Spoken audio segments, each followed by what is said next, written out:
Hi everyone, I'm here.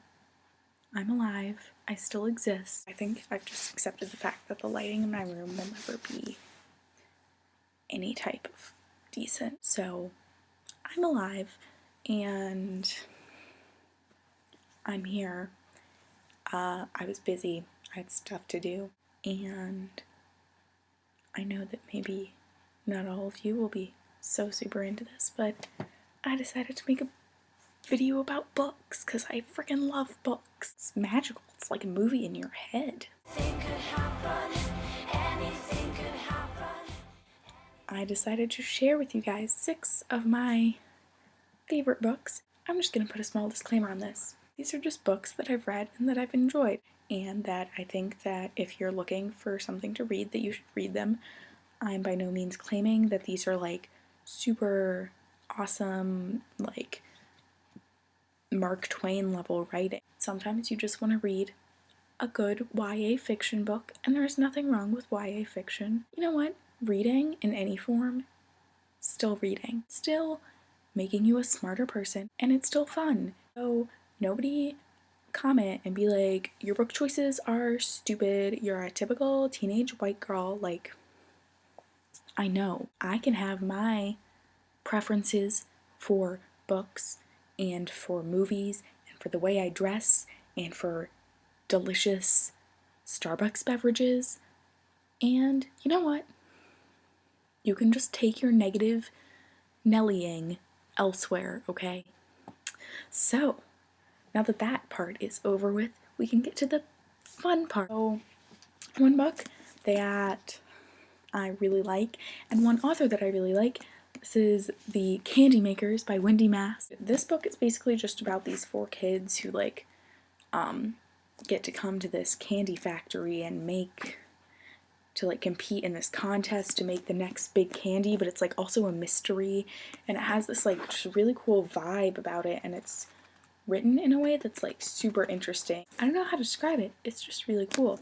The next book is called Legend by Marie Lu. Also, some of these books are like totally obvious, and I'm just gonna put them in this video because I think that you should read them if you already have not. It is really interesting, it's really cool. It's another one of those like dystopian novels, but it's not like The Hunger Games, I promise. The main character is a female, which I appreciate because she's not like, oh, some boy needs to come save me.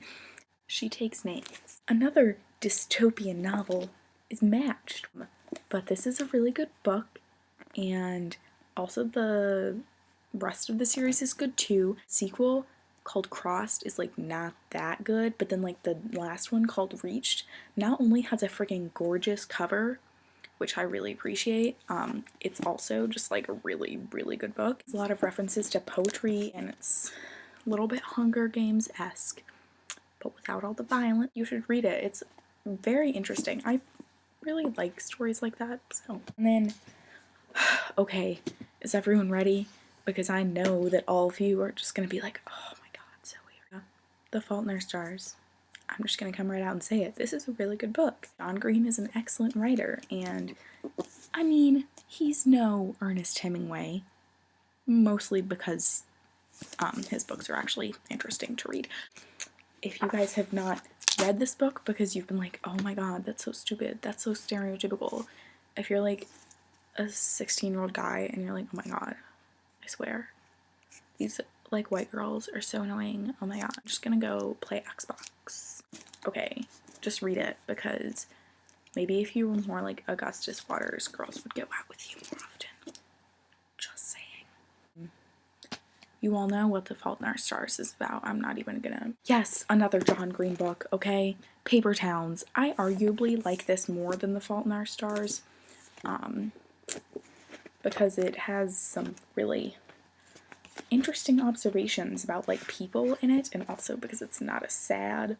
John Green succeeded in creating like very three-dimensional characters who like have flaws and like seem like real people. I feel like that was something that maybe didn't happen as much in The Fault in Our Stars because, you know, everything was just so, oh, romantic. The last book that I'm going to strongly recommend that you read is called Point and is by Brandy Colbert. This is a really good book. It's well written. The plot is interesting. It's about a dancer, so that makes me automatically more interested in it.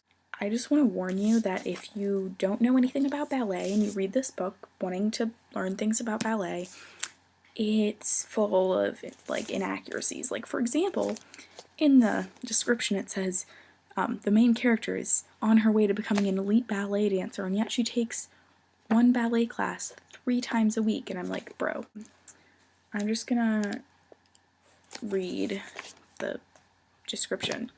Theo is better now. She's eating again, dating guys who are almost appropriate, and well on her way to becoming an elite ballet dancer. But when her oldest friend Donovan returns home after spending 4 long years with his kidnapper, Theo starts reliving memories about his abduction and his abductor. Donovan isn't talking about what happened, and even though Theo knows she didn't do anything wrong, telling the truth would put everything she's been living for at risk.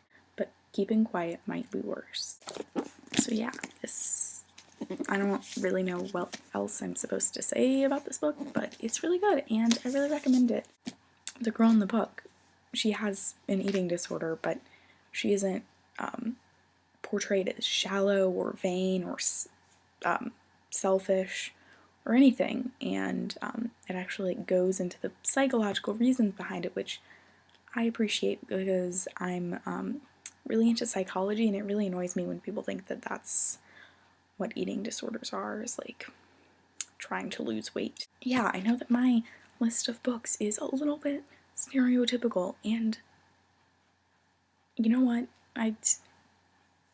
It's okay, because, you know, I genuinely like all these books, and I don't just like them because it's like, oh, John Green is really popular right now. I hope that you maybe found a book to be interested in from this list, and I hope that your new year is going well, and I hope you had a wonderful Christmas if you celebrate Christmas, or that you had a wonderful Hanukkah. If you're Baha'i like me, I hope you have a wonderful Yamaha.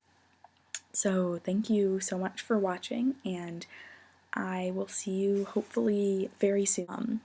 But yeah, I'm glad to be back, and I hope that you enjoyed this video. I love you all so much, and thank you again for watching. Bye!